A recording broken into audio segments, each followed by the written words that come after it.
Welcome to episode 70 of the Your Way podcast. So, today I want to talk to you about being passionate about something, anything, right? It's really interesting. So, over the weekend, we flew back from Lanzarote and I was listening to a podcast and I was like, wow, this lady, and I know her, but I was like, this lady is so passionate about what she's talking about. And then on Sunday, as I was going for a nap, I listened to a video on YouTube. And again, it wasn't the right video to listen to before a nap because it was discussing the Epstein files and how do we stay safe online. But again, the thing that really came forward for me was the passion in the delivery. And it really got me thinking of the importance of finding something that we are passionate about. And then if we feel so called, speaking about that, sharing it, like standing for something at a time when the world really needs people to be standing for something that makes a positive difference in our lives. And so it really got me reflecting for myself of like, well, what is it that I'm passionate about? But before that, let's look at what does it mean to be passionate? Because it was really interesting. I did a post like to this effect on Facebook. And one of the comments on there was, I think Liz Gilbert at some point has done a TEDx talk about how actually the word passionate or being passionate about something can create too much pressure for people.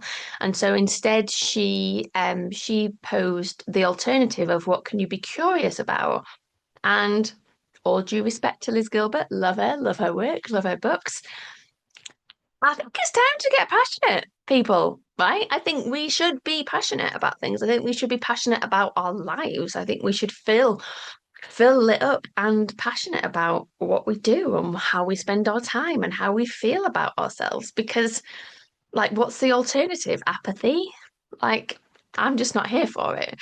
Um, so, make of that what you will, but I think it is, I think we are in a time in our lives where it's time to bring some passion forward. And so then it got me thinking, right, so what am I passionate about? Like, what are the things that I really stand for? What are the hills that I am willing to die on, right? That I feel passionate about. And I want to share some of that today because I think it's important. So, one of my biggest things, the core tenet, is that we should exist in a way that honors ourselves. We should honor ourselves, we should honor our own needs, and ultimately, we should put ourselves first. And this is really challenging when we are so conditioned that doing so is selfish. It's wrong. We should be thinking about other people before ourselves, unless you're on a plane and then it's very clear, fit your own oxygen mask first. But in real life, we're like, oh no, I couldn't do that. My family needs me, my kids needs me, my clients need me, my colleagues need me, my partner needs me. And then you end up like at the bottom of the list. So one thing that I am absolutely passionate about is to help people recognize that they matter. They matter and are deserving and worthy of taking care of themselves, putting themselves first, having needs and meeting those needs above all else, right? And that is a hill 100% that I am willing to die on. Now, of course, there's knock-on effects of that, right? When you are taking care of yourself, when you're healthy, when you're well, when you're vibrant, when you're happy, those other things become a lot easier. They just do.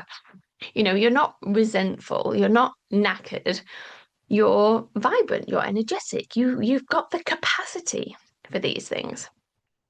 The next thing that I am passionate about is helping people to feel connected to themselves and to their bodies, right? We spend so much time again with like intellectualizing things, we're trying to understand stuff. And what you see is that most people are completely disconnected from themselves. If I do somatic work with people and I'm like, what do you notice in your body? Often the answer is like, oh no, not nothing, I'm fine. Like it's bad to be able to feel something in your body. And it's always a sign to me of a disconnect. And the thing with being able to be connected to your body, right, is that you also start to build the connection to your intuition, to your inner knowing, to your higher self. And so you can stop outsourcing your decision making your power, your autonomy, your sovereignty to something else because you become the vessel with the answers. It's similar when you do like nervous system trauma resolution somatic work, right? To begin with, you have to use external resources. So you might work with a coach or a therapist or some kind of trauma trained practitioner, and they help you to co regulate. So their body gives you what you need. It's like the jumper cables on the car to start to create that internal felt sense of safety within yourself. But over time, you learn that the container of your body is the ultimate resource. You can connect into your body to feel what is there and be with it. Whatever the emotion, whatever the sensation, because when you can feel anything, experience any emotion, and have the capacity to hold all of that, there's nothing that you can't do. Like most of the time, we keep ourselves safe and small and we don't do things because we are worried about getting it wrong or being judged by other people or failing. And the actual implications of that is never massive. It's just how it's going to make us feel, what we're going to make it mean about ourselves. But when you have that connection to yourself and you're taking care of your needs and you've learned to like love and accept all of you, it just everything just becomes easier, right? It becomes so much easier. And there's all of these people out there shouting about like, do my strategy, do this formula, follow this process in this book, do all of these different things. But ultimately, if they overlook you as a unique individual and what you need, they're never going to work for you. So you can go and chase all of those different things and then beat yourself up and gaslight yourself about how you are somehow the problem, which isn't true, right? The problem is you aren't connected to yourself and your own innate internal wisdom, which will guide you. It will show you what you need when you learn to listen and pay attention and follow those nudges. So, putting yourself first, being connected to yourself.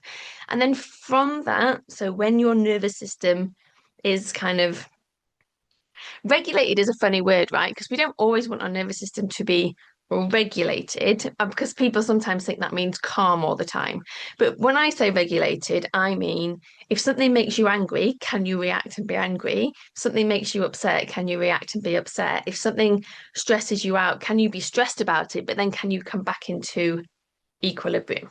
So it's like, does your nervous system act in a way that is natural, healthy, supportive versus do you get overwhelmed and check out? Are you constantly in a permanent stress state? Or is your nervous system trying to keep you safe from things so you don't take the natural action and response? So we're putting ourselves first, passionate.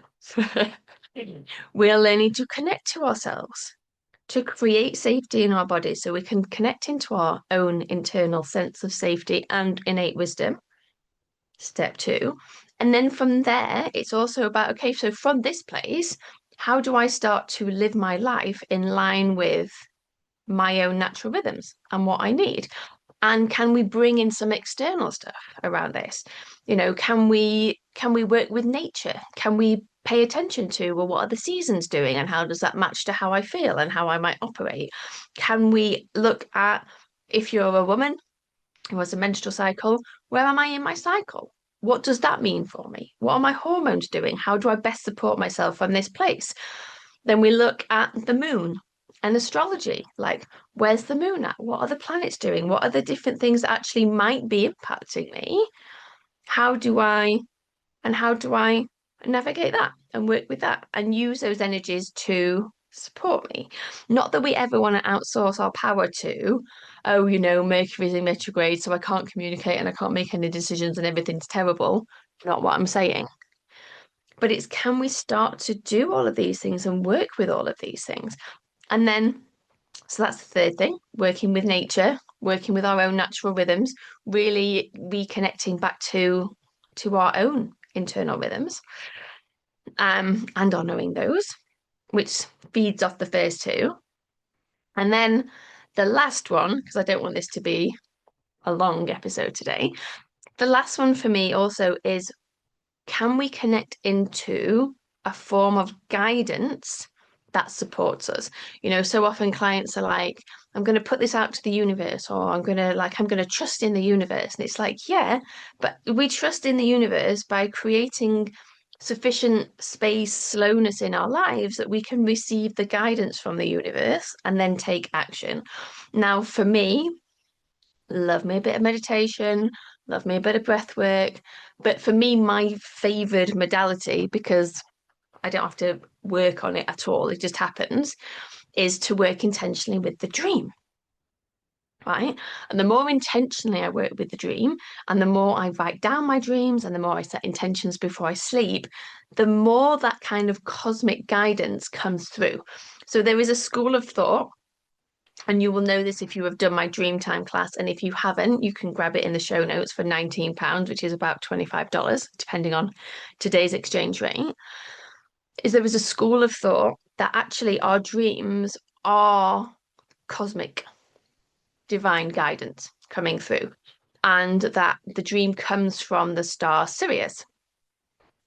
So there's a constellation, two stars, Sirius A, Sirius B, the dog star. You'll have heard things of like the Syrian star seeds, potentially. Um, but so for me, my form of cosmic guidance comes through the dream. And you know what's fascinating? I was told that this would happen, but the more I pay attention, the more clarity and the easier the dreams get to be interpreted, right? Because often we dream in symbols and it's like it can be a bit complicated to understand. And it's like, oh, what is this dream really trying to show me? And you can have your interpretation and you can look at like Jungian principles, or you can go into the I Ching and different things, all of which I'm teaching you. Do the Dreamtime class. But it can still feel a bit like it's a bit vague, it's a bit wishy-washy. But can you keep going with the dream? Like, can you keep paying attention to the dream? Because the more you do, the more it just becomes this very natural way of receiving guidance, healing while you sleep, helping you to access and resolve things that maybe are just a bit too difficult, a bit too intense for us to do when we're awake. So if I give you an example, I had a dream. So I'm recording this on the 19th of February. So we've just had the start of the fire horse year. We've just had the lunar eclipse in Aquarius. Aquarius. I'm like Aries. I mean Aquarius. Aquarius. Saturn and Neptune are going conjunct at 0 degrees Aries tomorrow. That's a massive reset point. So 0 degrees Aries is like the world axis point, so big collective shift. So by the time this comes out next week, who knows where we'll be. But it's like, can we oh yeah, so anyway, so my dreams on either Sunday night or Monday night, so just before the eclipse. So powerful. So in the first dream, I was in this sort of like classroom scenario, and there was an entity there that looked human, but I knew it wasn't human. And they'd got a chalkboard. And I was saying about, or my belief or my thought in the dream was that they sort of planted stuff in our minds. And the person on the chalkboard made it very, very clear. They were like, no, no, no, no, we're not planting stuff in your mind. We're just showing you the things that are already there that maybe you've forgotten or what you need to know. But it's not about us planting stuff in your mind. It's about us kind of showing the things that you need to resolve. And the example there was things from childhood that might come up in dreams. And they drew this picture from the brain, like a little spiral in the brain, and then the line down into the body. So it's kind of like that connection, which is also like the vagus nerve thing, but that like brain body axis connection, which was fascinating. Of like, okay, great. And then when I come out of the classroom, I go into this space and I'm awake, right? I'm awake. I've been to class. And there's all of these people just sitting there, like just frozen, basically. Like not asleep, but just frozen. And again, this is real strong reminder of like, you're awake, you've done this work. There are a lot of people out there who are frozen, they're not in their bodies, they're not feeling connected to themselves. And actually, you've done this work now, you have this understanding, you understand the power of the dream, you understand the power of the nervous system. You're there, right? On these things. Not saying perfect, but like you're there on these things. And now your job is to go and help these other people, right? It's to help these people because if I think about the difference in my life, and this is something that I want to be passionate about, the difference in my life, in my lived experience, my inner world, my outer world, now versus 8 years ago when I was still in law, like it is night and day. I had an energy healing session yesterday and I was chatting to the lady about things. And I said to her, I said, yes, you've only ever really known me as like this version of me. I said, I was so hot. I was so cold. I was so cold. I was so hard. I was so in my like masculine push, push, push energy for so, so long. We were talking about this in the context of relationships.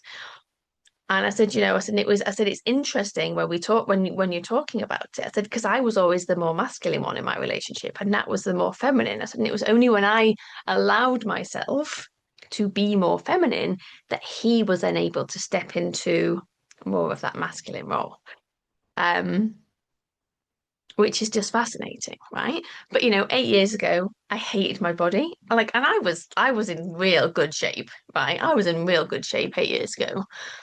But there was just this constant like trying to fix and trying to change, and it wasn't good enough, and I wasn't eating properly, and I wasn't eating right, and I was pushing myself too hard, and my boundaries were poor. I was people pleasing all over the place. My relationship was a mess. My relationship with my family was a mess. I didn't sleep. Probably got 5 or 6 hours a night if I was lucky. I would often be awake between 3 and 5 a.m. every single night. I'd be up at, and then at 4:30 or like 4:30, 5 o'clock, I'd give in. I'd start doing emails. My days was just this constant treadmill of work, back to back meetings, trying to go to the gym before work to give me some like energy and some stuff for me with the two Monster energy drinks and then the copious amounts of coffee sort of somehow getting through my day, the commute home to get in to spend like maybe an hour at home before I went to sleep because I'd get in late to do this whole same journey the next day to try and recover on the weekend. It's like that was my life. And I know for so many people, a version of that is their life now. And if I knew now, if I knew then how I could feel now, I think I'd be skeptical. I'm not sure I would believe it was true. But if I knew it definitely was true, I would do anything to get to this place, right? And so, why would I not want to be passionate about helping people to love and accept all of who they are, live from the natural place, work with their own energy, take care of themselves? Because I know the difference. I've seen the difference in my clients, hundreds of clients at this point, who have made these incredible shifts. So I can't get on board with we shouldn't be passionate about things because it is our passion, it is our fire, it is the stuff that we are here to do that we're like, I have to do this work. This is work that I simply must do because it's part of my destiny, not from a like, I'm trying to prove or push or validate myself. It's like, no, like this is the stuff that makes me feel alive, right? I mean, it's so incredible now on my group calls. We chat about all sorts. Like, I mean, one on one is still whatever the one on one person wants to bring. But the group stuff, especially time alchemy, it's incredible the stuff that we talk about in there. And that got to exist because part of my thing was I want people to have a safe space where they can come and be seen and witnessed and share anything in a space of like-minded individuals where they're not going to be belittled or ridiculed or laughed at or anything else, right? How incredible I now get to create that space. Of course, I want to be passionate about it. Of course, I want to invite you in. I want as many people in there as possible who are like, yeah, I want to work with the dream. I want to work with the natural place. I want to honor my natural rhythms. I want to feel connected to my body. I want to feel connected to life itself. I want to feel passionate about my life. I want my relationships to be good. I want to feel good in my own body. Like, why would you not want that? Why would I not want to be passionate about it? Doesn't make any sense to me. So,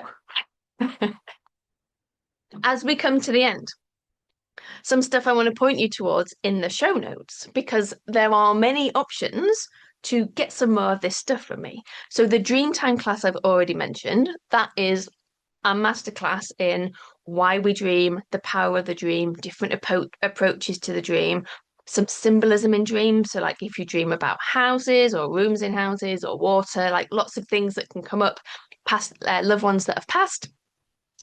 Yeah, like, so I covered like lots of things that come up often in dreams in there as well. But ultimately, it's about giving you a foundation that you can then use to work intentionally with the dream. It's not about me prescribing this is exactly what you have to do and how you have to do it, because it's just not how it works. I imagine and then have a podcast called Your Way. No, right? So that is the Dreamtime workshop, which honestly I just recommend you all do. If you feel drawn to understanding more how you can work with your natural rhythms, the seasons, the cycles, working with your cycle if you're a bleeding woman, but also working with the moon, Reclaim Your Rhythmic Edge is a 3-day training that you can do. That's £11, which is what, $15, something like that. Um, so that's below. That's brilliant, but highly recommend. If you're feeling more, if you're more in a leadership space and you're like, well, I do want to lead, I do have this, I do feel this pull to make more of an impact and maybe work with more people and grow my visibility and grow my income, but I'm a little bit worried about what the cost of that is going to be to me. Then lead without losing yourself. Again, beautiful class, £11, 15-ish dollars, maybe 16. You can get that in the show notes. Again, highly recommend. And then the final thing, if you are in that space of, you know that you are not currently doing your soul's work, right? You know you aren't doing your soul's work. You know there is a something there, right? But you can't quite tap into it, or you know what it is, but something that again you can't quite tap into is meaning that you aren't going for it fully, then I fully highly recommend the Magic of You and What You Are Here to Do workshop. In that, it's a 3-part masterclass. I mean, it's all in the same thing, but we go through 3 different things. So we do some work to kind of go through the history of your life so far, to look at how everything has prepared you for where you are now. So it's a little bit of a like, how do you look at the past in a more, how has this been preparing me rather than like, this was shit, this was hard, right?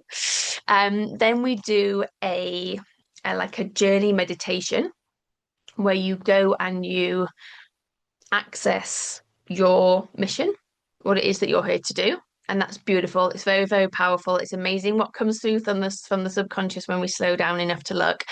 And then finally, we do a rapid energetic recoding around any fears that you might have to bring this stuff to life. So it's kind of 3-step, very, very powerful.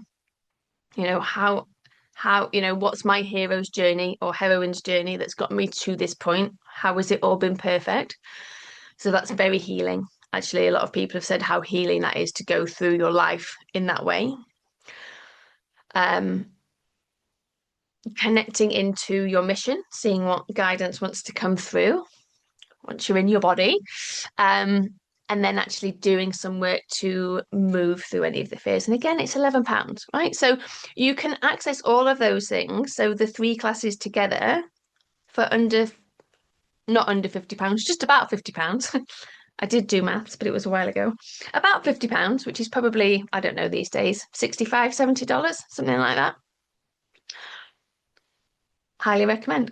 And then obviously if you're interested in any of my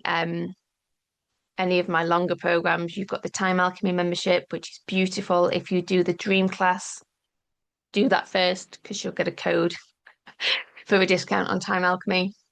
And then you've got the Wealthy Witches Masterminds. So I am passionate about helping you. I am passionate about bringing these things forward because it's the stuff that makes a difference, right? I want you living vibrant, happy, joyful, doing the work that lights you up.